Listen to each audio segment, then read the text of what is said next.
Welcome back to another episode of Infidelity Tales Lab. We're thankful for your continued viewership. Before we begin, tell us, where in the world are you watching from? We love knowing our global reach. Now, let's dive into today's story. Chapter 1. The Foundation. Cole Morrison stood at the edge of his property, watching the sun set behind the oak trees he'd planted 15 years ago when he first bought this land. At 42, he was a man who commanded respect without demanding it. 6'2", with graying temples that gave him a distinguished air, and hands that bore the calluses of both manual labor and military service. His construction empire, Morrison Developments, had grown from a single crew to the largest residential developer in 3 counties. Behind him, the house he'd built with his own hands sprawled across 5 acres. Every beam, every tile, every fixture had been chosen by him and Brooke. 20 years of marriage, 2 kids in college, and what he believed was an unbreakable bond. "Cole, dinner's ready," Brooke called from the kitchen window. At 38, she still turned heads with her auburn hair and green eyes, though Cole had noticed something different lately. A distance, a preoccupation that she blamed on stress from her real estate career. Their son Tyler was home from state for the weekend, while their daughter Emma was still at Northwestern. Cole had worked 60-hour weeks for 2 decades to give them everything he never had growing up in foster care. No family, no safety net, just his own determination and the skills the Army Rangers had drilled into him. "Dad, Mom said you're getting the surgery next week?" Tyler asked as they sat around the dinner table. The kid had Cole's build, but Brooke's softer features. "Minor procedure," Cole replied, cutting his steak.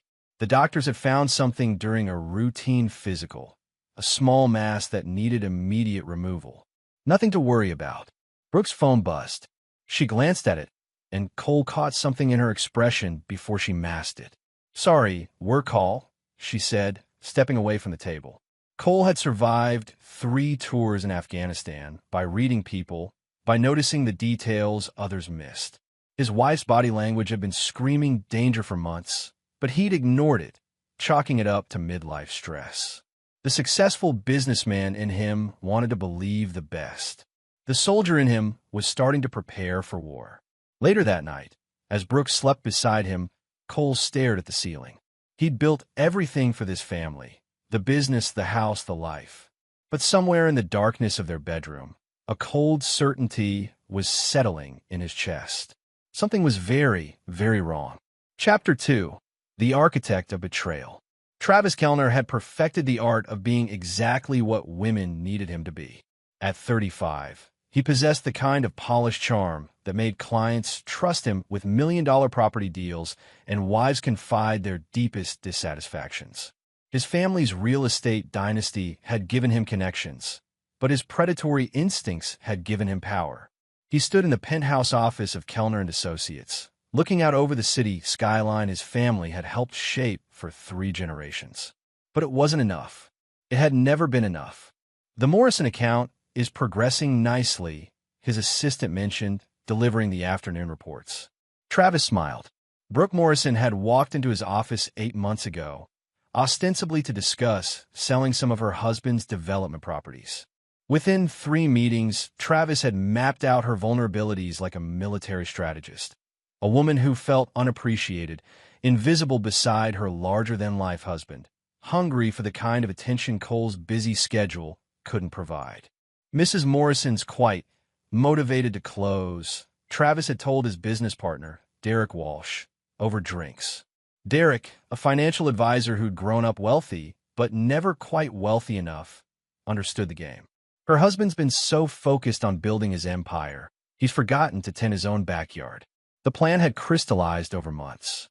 Travis wasn't just seducing a married woman. He was orchestrating the acquisition of Morrison Developments. Cole's company was privately held, worth an estimated $40 million, but the man was paranoid about outside investors. His wife, however, had been added to key business documents years ago, back when their marriage was stronger. "You know what Cole's problem is?" Travis had whispered to Brooke during one of their afternoon meetings. "He sees you as an accessory to his success, not a partner in it." Brooke had eaten it up, just as Travis knew she would. She'd begun sharing details about Cole's business operations, his plans for expansion, his vulnerabilities. More importantly, she'd signed papers, innocent-looking real estate documents that were actually shell company formations, trusts, and financial instruments that would, when activated, transfer significant assets. The surgery is next Tuesday. Brooke had texted that morning. Perfect timing. Travis leaned back in his leather chair. While Cole Morrison was under anesthesia, drugged, and helpless, the final transfers would complete. By the time the war hero woke up, he discovered that his wife and his company's future were no longer his to control. But Travis had underestimated something crucial about Cole Morrison. The man hadn't survived 3 tours in the world's most dangerous places by being naive. And he definitely hadn't built a $40 million business by being careless about who he trusted. Chapter 3. The Letter. Cole's surgery was scheduled for 7 a.m. at St. Michael's Hospital.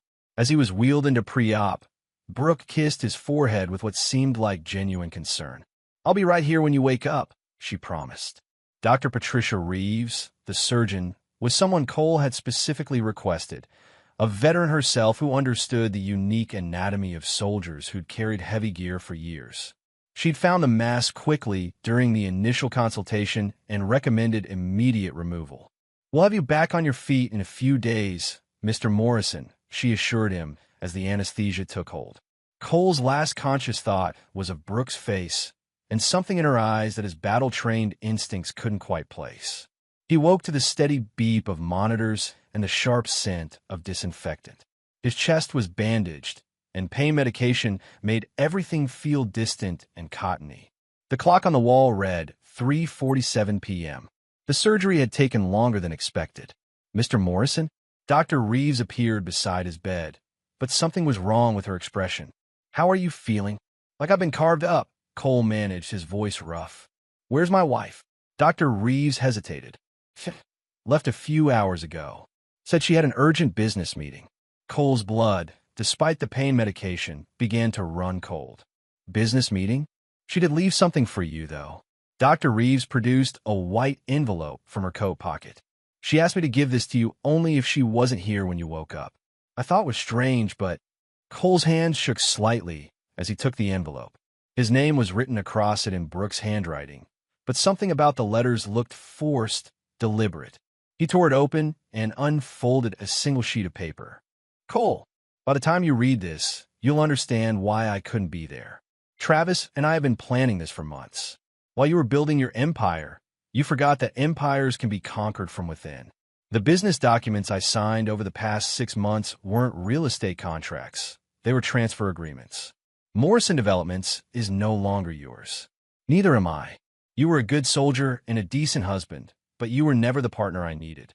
Travis understands ambition in a way you never could. We'll be gone by the time you're released. Don't try to find us. You've lost this war before you even knew it was being fought." B. Cole read the letter 3 times before the full meaning hit him. Then he reached for his phone with trembling fingers and dialed 911. "I need to report theft, fraud, and conspiracy," he told the operator, his voice gaining strength with each word. "And I need Detective Ray Hoffman. Tell him Cole Morrison is calling in a favor." As he waited for the police, Cole's mind began working through the implications. His wife hadn't just cheated, she'd tried to destroy him. But Brooke had made a crucial error. She'd assumed that the quiet, methodical way he'd built his business meant he was soft. She'd forgotten that before he was a successful businessman, Cole Morrison had been a ranger. And rangers never left anyone behind, especially when they'd been betrayed. Chapter 4. The Hunter's Assessment. Detective Ray Hoffman arrived within an hour, his weathered face grim as he read Brooke's letter. He and Cole had served together in the same unit in Afghanistan, and Ray understood exactly what kind of man he was dealing with. "I've already started pulling financial records," Ray said, settling into the hospital chair. "But Cole, I need to tell you something. The amount of planning this took, the legal documents involved, this isn't just adultery. This is sophisticated financial fraud." Cole's expression remained calm, but Ray caught the predatory stillness that had made Cole legendary in their unit. "What's the damage?" "Preliminary review shows about $15 million in assets have been transferred to shell companies in the past 6 months. Your wife's signature is on everything, completely legal from a technical standpoint, since she was authorized on most of your business accounts. Travis Kellner, Cole said quietly. You know him. I know of him. Third-generation real estate family. Brooke mentioned him a few times, said he was helping with some property evaluations. Cole's jaw tightened. I ran background checks on every contractor, every employee, every business partner. But I never thought to check on my wife's clients. Ray leaned forward. Cole, there's something else. We found evidence that this relationship goes back at least 10 months. Credit card records show hotel stays, restaurants, trips to Chicago when your daughter was competing in debate tournaments. The pain medication couldn't numb the rage building in Cole's chest. Emma's debate tournaments. Brooke had insisted on going to every one, said it was important mother-daughter time. She'd been using their daughter's activities as cover for her affair. Where are they now? Flight records show they left for the Cayman Islands this morning. Kellner owns property there. Cole closed his eyes, thinking, Ray, I need you to do something for me. Officially, you're investigating financial crimes. Unofficially, I need every piece of information you can get on Travis Kellner. His business, his family, his weaknesses. Cole, 20 years, Ray. 20 years, I gave her everything. I built that company for her, for our kids. And she tried to take it all while I was unconscious on an operating table. Ray had seen that look before, in Kandahar, right before Cole had tracked down an insurgent cell that had killed 3 of their men. What are you planning? I'm planning to get my life back. And I'm planning to make sure they understand what happens when you betray a ranger. Don't do anything that'll land you in prison, brother. Cole's smile was thin and cold. I'm not going to break any laws, Ray. I'm going to do something much worse. I'm going to destroy them legally, systematically, and completely. Over the next 2 days, while Cole recovered in the hospital, Ray's investigation uncovered the scope of the betrayal. Travis Kellner wasn't just a successful real estate agent. He was a predator who'd done this before. 2 other wives of wealthy men had divorced their husbands after brief relationships with Travis, walking away with substantial settlements that somehow found their way into Kellner family investments. But more importantly, Ray discovered something else. Travis's business partner, Derek Walsh, had a gambling problem, a serious one, with connections to people who didn't accept late payments kindly. When Cole was released from the hospital, he went home to an empty house. Brooke had taken jewelry, clothes, and several pieces of expensive art. But she'd left behind something much more valuable, her laptop, which she'd apparently forgotten in her haste to escape. Cole smiled as he powered it up. His wife had always been careless with technology, and Cole Morrison was about to remind her that carelessness in war could be fatal. Chapter 5. The Web Begins. From his study, Cole could see the construction crews working on his latest development project through the window. Life was continuing, but everything had changed. He'd been discharged from the hospital 3 days ago, and the financial damage assessment was complete. Brooke and Travis had stolen $18 million from various Morrison development accounts. But they'd made mistakes. Cole's laptop showed a secure video call connecting. Derek Walsh appeared on screen, looking haggard and nervous in what appeared to be a hotel room. Mr. Morrison, I don't know why you wanted to meet, but I need to be clear that my business relationship with Travis is completely legitimate. Mr. Walsh. Cole interrupted, his voice calm and measured. I'm not calling about your business relationship with Travis. I'm calling about your debt to Vincent Torino. Derek's face went white. I don't know what you're talking about. $78,000. Owed for 6 weeks now. Vincent's been very patient, but from what I understand, his patience has limits. Cole leaned back in his chair. I also understand that Vincent's collection methods can be unpleasant. How do you? I know a lot of things, Derek. For instance, I know that Travis promised you'd be able to pay Vincent back once the Morrison development acquisition was complete. I know you've been skimming from client accounts to make partial payments. And I know that Vincent is planning to visit you personally if you don't settle your debt by Friday. Derek was sweating now. What do you want? I want Travis Kellner to understand that actions have consequences. And I want you to help me teach him that lesson. Cole had spent the previous day making calls, using connections from his military days and business relationships he'd built over 20 years. Vincent Torino was a legitimate businessman who happened to run a private lending operation with flexible terms and inflexible collection policies. Derek Walsh had borrowed money to cover gambling losses, using Travis as a reference. "I can make Vincent's problem go away," Cole continued. "But you're going to do something for me first. I'm not going to help you hurt Travis. I'm not going to hurt him, Derek. I'm going to educate him. There's a difference." Cole slid a document across his desk toward the laptop camera. "This is a partnership agreement between Walsh Financial Services and Morrison Consulting, a new company I'm forming. You'll be my inside connection to Travis's operation. Every financial transaction, every client meeting, every business decision, you'll report to me. That's corporate espionage. No, Derek, that's survival. Because if you don't help me, Vincent Torino will collect his debt one way or another. And if Travis discovers you've been stealing from clients to pay gambling debts, your career is over regardless." Derek stared at the screen for a long moment.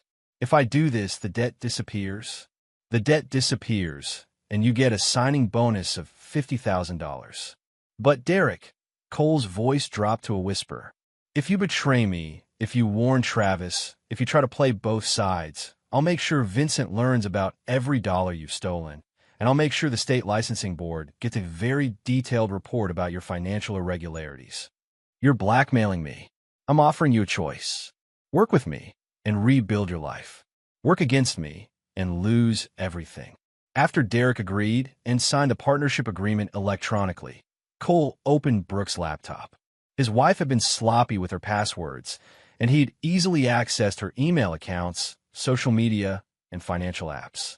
What he found there made his blood run cold. The affair had indeed been going on for 10 months, but the emails revealed something much worse. Brooke and Travis had been planning more than just theft. They'd been planning Cole's death.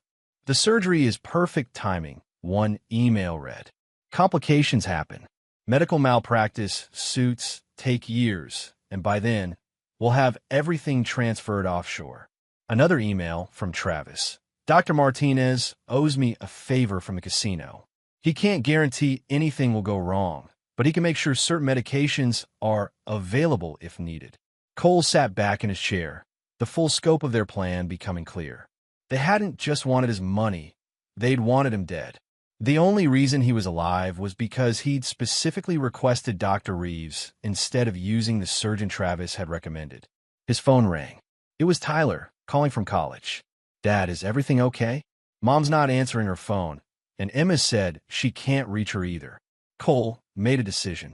His children deserve to know the truth, but they deserve to know it properly. "Son, I need you to come home this weekend. Bring Emma with you. There are some things we need to discuss as a family." "Is Mom okay? You're scaring me." "Your mother is fine, Tyler. But our family is going through some changes, and I want to explain everything in person." After hanging up, Cole walked to his safe and removed a small digital recorder. For the next 4 hours, he systematically documented everything. Brooke's letter, the financial theft, the emails about planned murder, Derek's cooperation agreement, and his own plans for what came next. Because Cole Morrison was about to wage a war that would destroy his enemies completely, and he wanted everything on record for his children to understand why it had been necessary.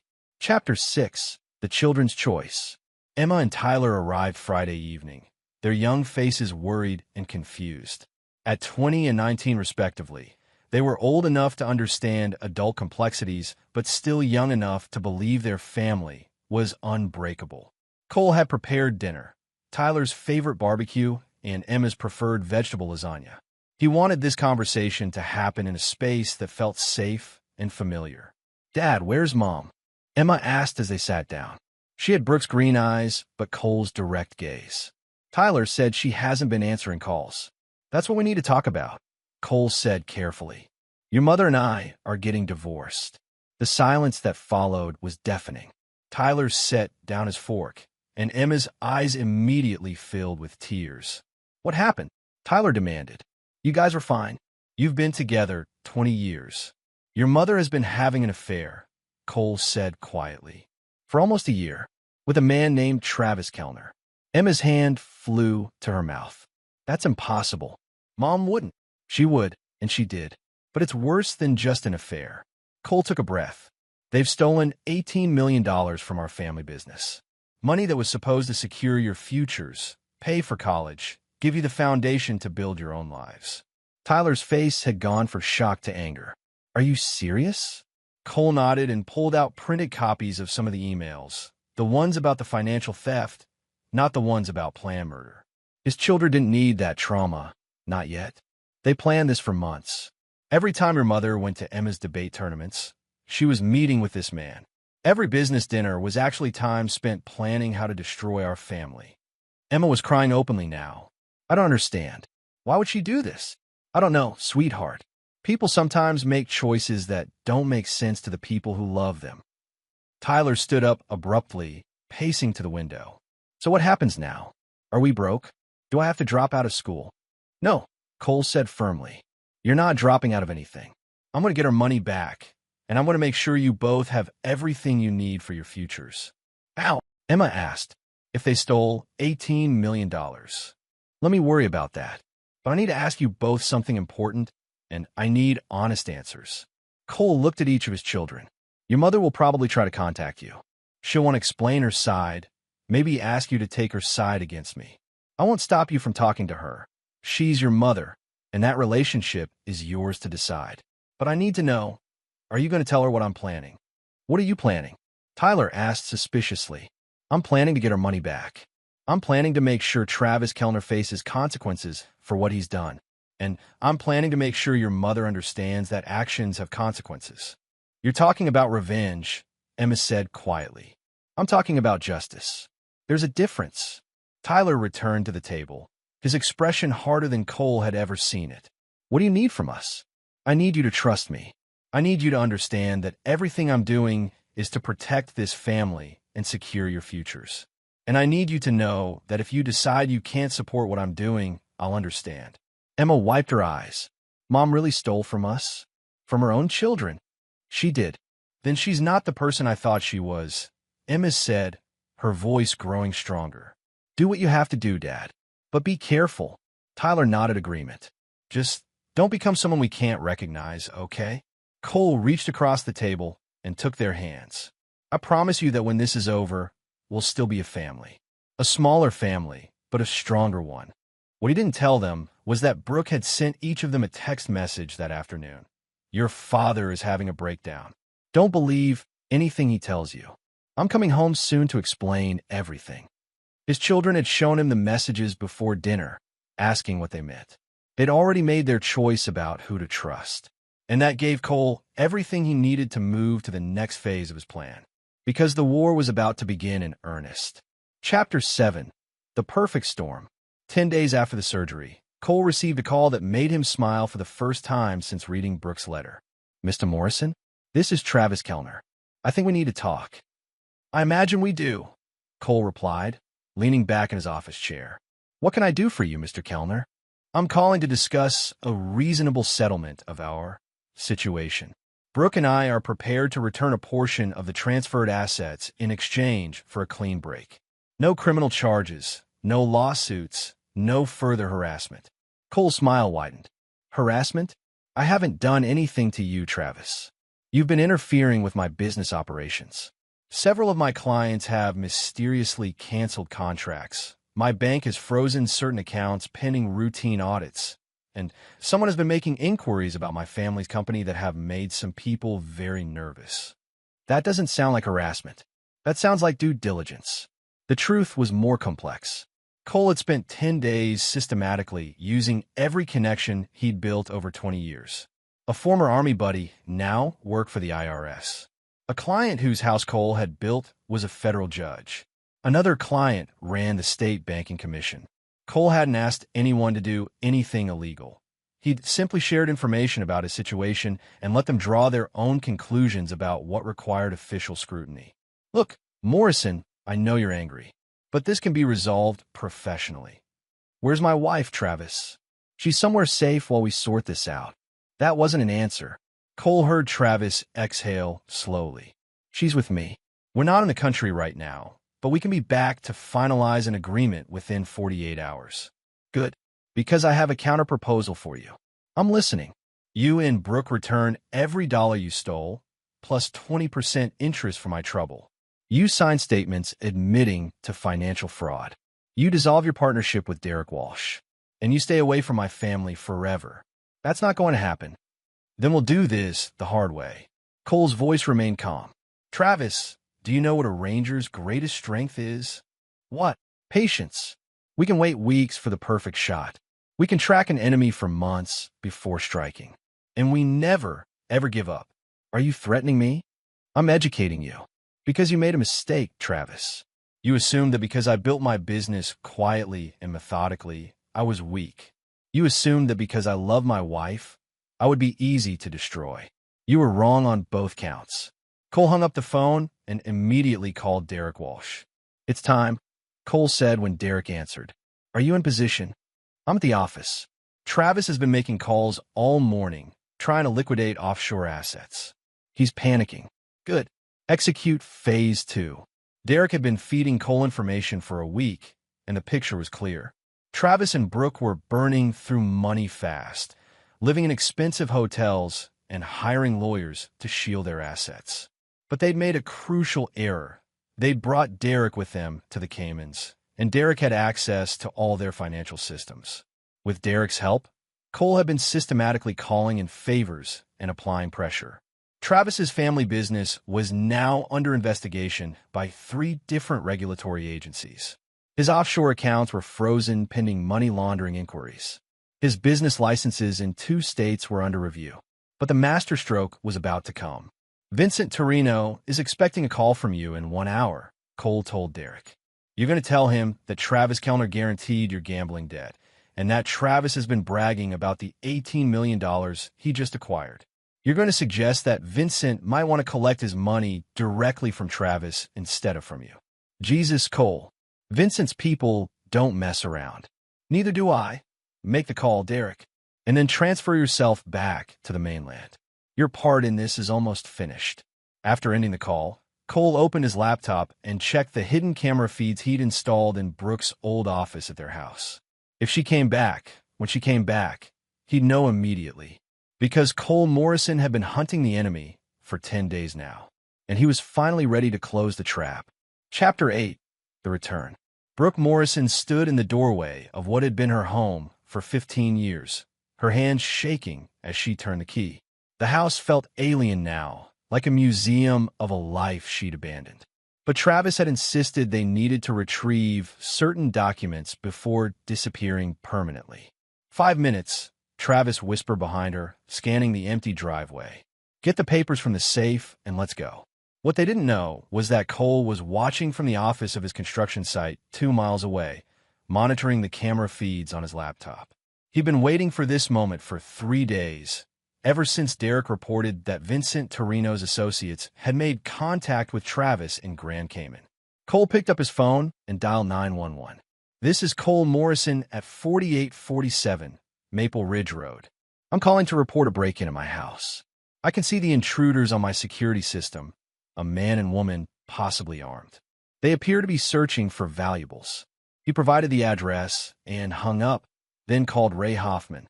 They're here, Cole said simply. You sure about this, brother? They broke into my house to steal documents. Everything after that is just self-defense. Cole drove home slowly, timing his arrival perfectly. As he pulled into his driveway, 2 police cars were already there, their lights flashing. Through the front window, he could see Brooke and Travis being questioned by officers. He walked into his own house as if he was surprised to find anyone there. Officers, what's happening? Cole asked, projecting confusion and concern. Mr. Morrison? We received a call about a break-in. These individuals claim to live here, but that's my wife, Cole said, pointing to Brooke. Well, my estranged wife. She moved out 2 weeks ago. He looked directly at Brooke, whose face had gone pale. I didn't know you were back in town, honey. Cole, we just came to get some personal items. Without calling, without asking permission, Cole turned to the officers. I changed the locks after she left. How did they get in? Travis stepped forward. Mr. Morrison, this is obviously a misunderstanding. I'm sorry, who are you? Cole asked, extending his hand with a smile. I don't believe we've been introduced. Travis Kellner. I'm Brooke's friend. Ah. Cole's smile turned cold. The boyfriend. The one who helped my wife steal $18 million from our family business. The officers immediately became more alert. Sir, can you explain what you mean by that? Cole pulled out copies of the financial documents Ray had prepared. My wife and Mr. Kellner have been engaged in systematic financial fraud for the past 10 months. There are active criminal investigations in 3 states and federal warrants for their arrest on money laundering charges. This was a slight exaggeration. The investigations were real, but the warrants didn't exist yet. But Cole was counting on Travis and Brooke not knowing that. That's not true, Brooke exclaimed. Cole, you're lying to them. Ma'am, please remain calm, one officer said. Sir, do you have documentation of these alleged crimes? Cole handed over a folder thick with financial records, email printouts, and Ray's preliminary investigation report. Everything's there. Bank transfers, forged documents, communications planning the theft. As the officers reviewed the documents, Cole watched Travis calculating options. The man was trapped and knew it. But Cole wasn't finished. There's something else, officers. I have reason to believe they're here to destroy evidence. My wife had access to a safe in our bedroom that contains business documents. I believe they're trying to eliminate evidence of their crimes. Is that true, ma'am? The officer asked Brooke. I was just trying to get my jewelry. The jewelry you stole when you abandoned your family? Cole interrupted. The jewelry that was purchased with money you later helped embezzle? Travis grabbed Brooke's arm. We don't have to listen to this. We haven't been charged with anything. Actually, Cole said, pulling out his phone, I believe Detective Hoffman has been looking for you. Cole had timed this perfectly. Ray walked through the front door exactly on cue. Travis Kellner and Brooke Morrison, you're under arrest for financial fraud, money laundering, and conspiracy to commit theft. As Ray read them their rights, Brooke looked at Cole with something approaching hatred. You planned this. You knew we'd come back. I know you better than you know yourself. Brooke, I know you're impulsive when you're scared. And I know Travis is an amateur who makes mistakes when he's under pressure. This isn't over, Travis snarled as the handcuffs clicked into place. Cole's smile was genuinely warm. You're absolutely right, Travis. It's not over. It's just beginning. Chapter 9, The Reckoning. 6 months later, Cole Morrison sat in the courtroom as the judge read the sentences. Brooke received 4 years for financial fraud and conspiracy. Travis received 7 years for financial fraud, money laundering, and conspiracy to commit murder. The emails about the plan's surgical complications had been discovered during the investigation. But the real justice had happened outside the courtroom. Travis's family business, Kellner and Associates, had collapsed under the weight of regulatory investigations. 3 generations of wealth gone in 6 months. Derek Walsh, who had cooperated fully with authorities, received probation and was rebuilding his life as a project manager for Morrison Developments.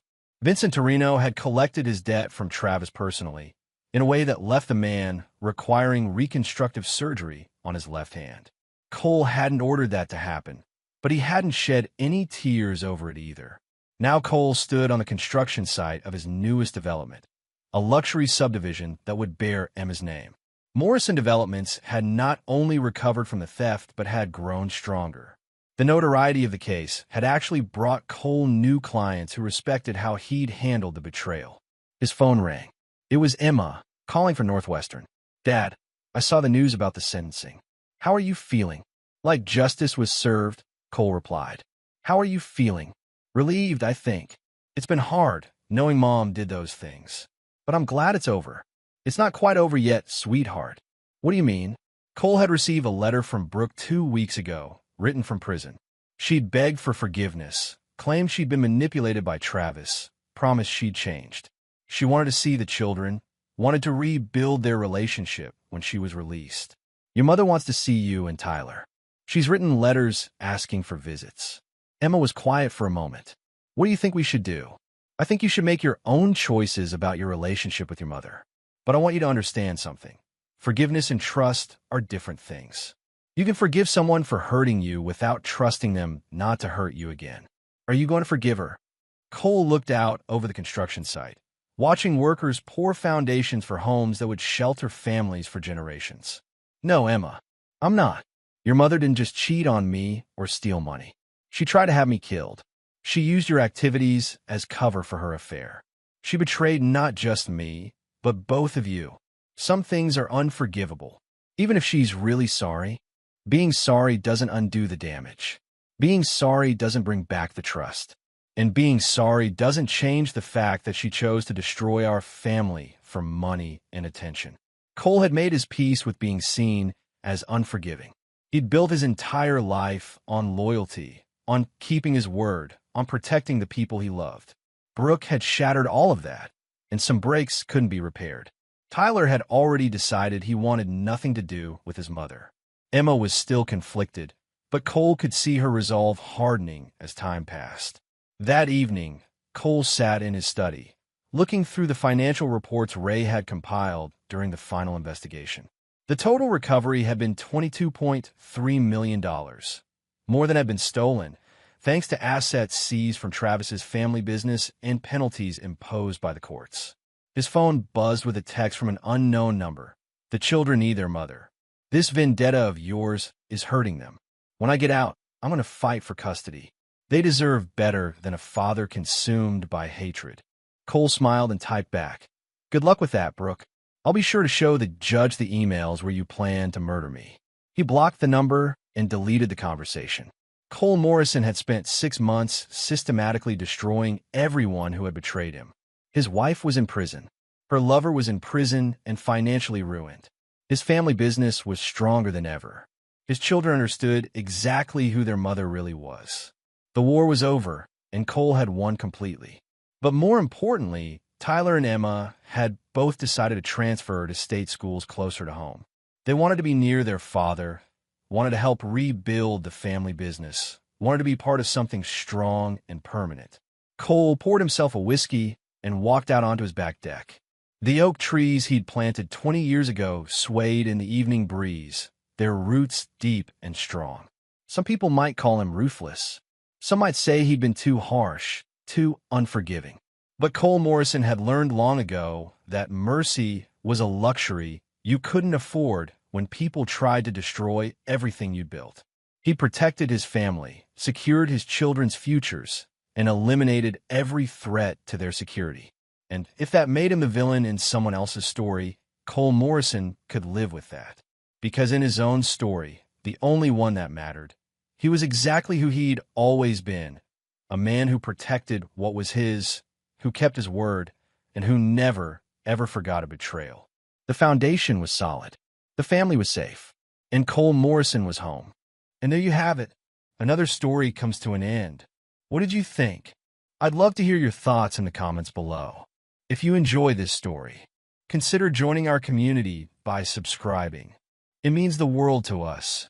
For more stories like this one, check out the recommended videos on screen. And I'll see you there.